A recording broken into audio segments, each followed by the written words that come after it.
Beberapa tahun terakhir, Indonesia tampak begitu ambisius mengejar mimpi tampil di Piala Dunia. Proyek besar dijalankan, pemain keturunan dan pelatih asing berdatangan. Namun, setelah kekalahan pahit di ronde keempat, semua kebanggaan itu tiba-tiba berubah jadi bahan ejekan.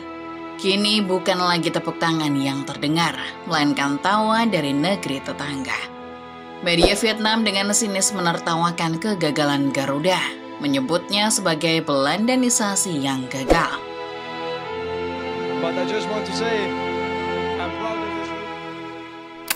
Pertanyaannya pun muncul.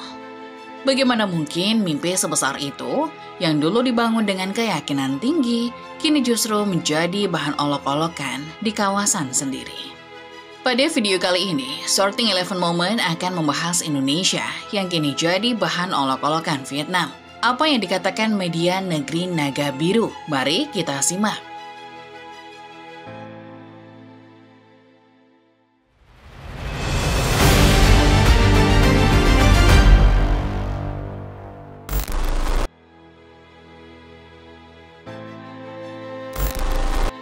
Dalam beberapa tahun terakhir, Timnas Indonesia sedang berada dalam jalur ambisius untuk mengejar mimpi besar. Tampil di Piala Dunia. Obsesi itu bukan sekedar wacana kosong, tetapi bahkan sudah diwujudkan lewat langkah konkret yang masif, melalui proyek naturalisasi pemain keturunan. Langkah ini bahkan menjadi salah satu upaya paling serius yang pernah dilakukan Federasi Sepak Bola Indonesia alias PSSI dalam sejarah modernnya. Dulu, ketika masih berada dalam kepemimpinan Iwan Bule, PSSI sudah pernah menggenjot naturalisasi. Akan tetapi jumlah yang didatangkan jauh berbeda dengan zamannya Erick Thohir. Dengan visi membangun tim yang kompetitif di level global, Erick Thohir mencoba melirik pemain-pemain yang memiliki darah Nusantara yang berkarir di luar negeri. Berharap mereka bisa membawa pengalaman dan kualitas sepak bola Eropa untuk memperkuat skuad Garuda. Proyek ini pada akhirnya berjalan dengan sangat cepat. Bahkan hampir di setiap jeda internasional selalu ada wajah baru yang diperkenalkan sebagai pemain naturalisasi. Dari lini belakang hingga ujung tombak, Timnas kini diisi oleh nama-nama yang punya kualitas dari pengalaman bermain di kompetisi besar luar negeri. Seperti Joe Itzes, Kevin Dix, Joe Paulo Pesci, Ole Romani, dan Miliano Jonathans. Kualitas mereka langsung terasa, baik dalam aspek teknik, pemahaman taktik, maupun mental bertanding. Indonesia yang dulu dikenal dengan semangat tanpa arah, kini tampil jauh lebih rapi, lebih berani, dan punya gaya main yang lebih modern. Bagi banyak fans, ini adalah momen yang sudah lama dinantikan. Kalau dulu teman main Indonesia cuma sekelas Malaysia, Filipina, Vietnam, atau Thailand, Garuda kini sudah naik kelas. Indonesia kini sudah dianggap rival, bahkan oleh negara-negara kuat seperti Arab Saudi, Jepang, atau Korea Selatan. Sesaat Indonesia berani bermimpi, Piala Dunia bukan sekedar yang mustahil diraih.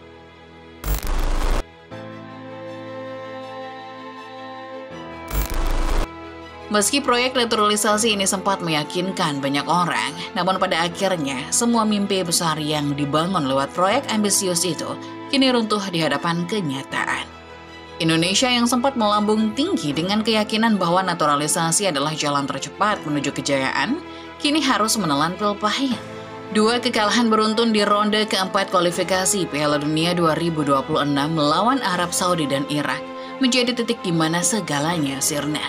Harapan yang selama ini tumbuh di dada para pendukung tiba-tiba berubah menjadi rasa sesak. Stadion yang dulu riuh oleh semangat dan optimisme kini terasa seperti menyimpan luka yang dalam. Di atas kertas, proyek naturalisasi perlu diakui memang terlihat menjanjikan. Pemain keturunan tampil memukau, membawa teknik Eropa dan mental baja yang selama ini dianggap hilang dari sepak bola Indonesia. Namun di balik semua itu, sedikit yang tahu bahwa ada sesuatu yang tak pernah benar-benar dibangun, yaitu fondasi.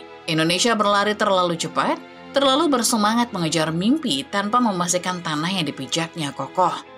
Ketika ujian besar datang dari tim-tim besar Asia, retakan itu pun muncul, berawal dari pemecatan pelatih di tengah kompetisi hingga munculnya geng-geng Belanda. Semuanya menjadi awal kehancuran bagi Indonesia. Kekalahan dari Arab Saudi menjadi awal dari segalanya. Geng-geng Belanda terbukti tak becus ketika bermain dengan penuh keanehan. Patrick Kluivert memasang winger menjadi back dan mencadangkan pemain inti. Ia seolah menganggap Indonesia cuma badut eksperimennya. Kekalahan di laga ini pun membuat harapan untuk bangkit di laga berikutnya melawan Irak menjadi setengah-setengah. Hingga akhirnya sirna setelah lini belakang kembali goyah. Akhirnya, proyek besar yang dulu dieluk-elukan sebagai kunci masa depan itu justru menjadi sebuah kegagalan. Semua cara instan, semua keajaiban yang dijanjikan terkubur bersama peluit panjang terakhir di ronde keempat. Mimpi yang melihat Garuda terbang ke Piala Dunia seakan memudar di langit yang sama seperti harapan itu dulu lahir.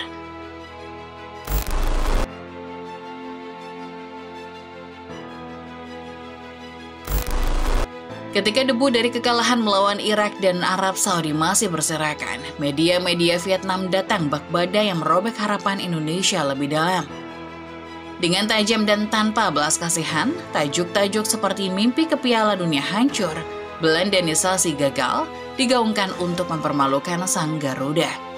Indonesia bukan hanya gagal, tapi menjadi si paling Belanda yang gagal total. Media Vietnam tak hanya melihat kekalahan sebagai tumbangnya peluang, tetapi mereka juga melihatnya sebagai pembusukan dari strategi instan yang dipuja tinggi oleh Federasi Indonesia itu sendiri. Di satu sisi, ada ejekan terhadap proyek Belandanisasi besar-besaran yang dianggap terlalu ketergantungan. Di sisi lain, ada sindiran halus, bahkan tajam, bahwa Indonesia kini menjadi contoh paling nyata dari apa yang terjadi ketika identitas nasional dijual demi ambisi cepat. Salah satu portal olahraga Vietnam, Soha.vn, menulis bahwa Belandanisasi yang coba dilakukan Indonesia kini gagal total. Mereka bahkan menyebut bahwa kegagalan tersebut sudah terjadi 2 kali di turnamen yang berbeda. Rencana Belandanisasi sepak bola Indonesia gagal di 2 turnamen besar, sedangkan tim junior yang menggunakan talenta lokal berhasil lolos ke Piala Dunia, tulis Soha.vn dalam laporannya. Media Vietnam lainnya, Z News, menyebut bahwa Federasi Indonesia alias PSSI telah kalah dalam perjudian. Menurut mereka, PSSI telah melakukan kesalahan dengan mengira bahwa pelatih asal Belanda otomatis akan memahami cara berpikir pemain Belanda, meskipun rekam jejaknya cuma bercanda. Sebelum datang ke Indonesia, ia tidak memiliki rekam jejak kepelatihan yang signifikan, tulis Z News dalam artikelnya.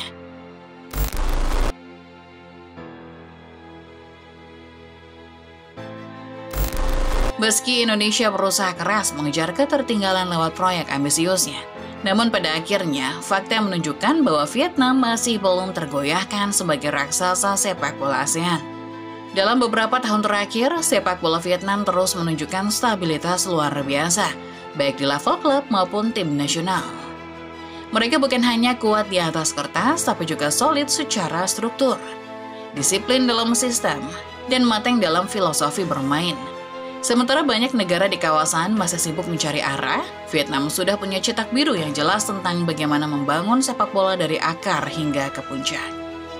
Keunggulan Vietnam tak muncul secara tiba-tiba. Negara itu sudah bertahun-tahun menanamkan dasar kuat lewat pembinaan pemain muda yang terencana. Akademi-akademi seperti Hong An Giang Lai, Arsenal JMG, menjadi contoh bagaimana Vietnam serius membentuk generasi masa depan lewat metode Eropa yang konsisten diterapkan sejak usia dini. Memang ada 1-2 pemain naturalisasi, tapi Vietnam tak pernah lupa sepak bola yang kuat dibangun lewat pembinaan lokal yang berkualitas. Hasilnya terlihat jelas, mereka bisa bersaing di Piala Asia, menembus peringkat tinggi di AFF, dan bahkan mengirim pemain ke kompetisi luar negeri. Secara prestasi, Vietnam juga masih unggul jauh dibanding negara-negara tetangganya. 2 kali menjuarai Piala AFF dalam 1 dekade terakhir, tampil konsisten di kualifikasi Piala Dunia, dan menjadi satu-satunya negara ASEAN yang lolos ke fase final Piala Asia 2019 dengan performa gemilang. Semua itu menjadi bukti betapa mapannya sistem yang mereka bangun. Di saat tim-tim lain masih sibuk berganti pelatih setiap tahun, Vietnam tetap pada jalur yang sama dengan filosofi yang jelas, kerja keras, kedisiplinan, dan kontinuitas.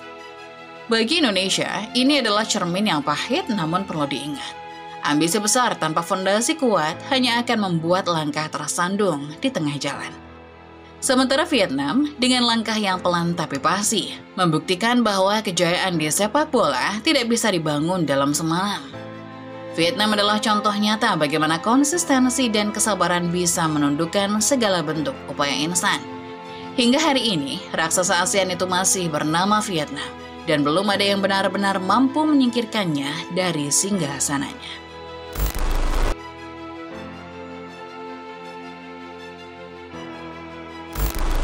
Setelah perjalanan panjang melawan raksasa-raksasa Asia seperti Irak, Australia, dan Arab Saudi, Indonesia kini kembali ke circle lamanya, wilayah ASEAN.